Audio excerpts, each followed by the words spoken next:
తెలంగాణలో ఏర్పడినటువంటి కొత్త డ్రామా క్రియేట్ చేసింది బీఆర్ఎస్ పింకేలు.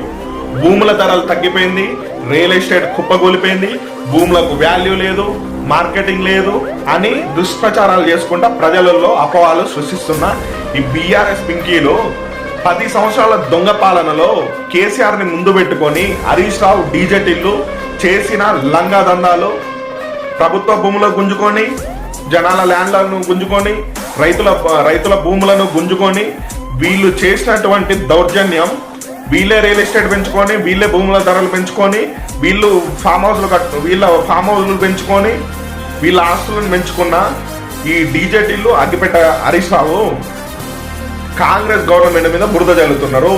కాంగ్రెస్ గెలిచిన కాంచి భూభారతి పేరుతోటి ఎవరి ల్యాండ్లు వాళ్ళకున్నాయి, ఎక్కడ కబ్జాలు జరగలేదు, ఎక్కడ ఏం జరగలేదు. మీరు చేస్తున్న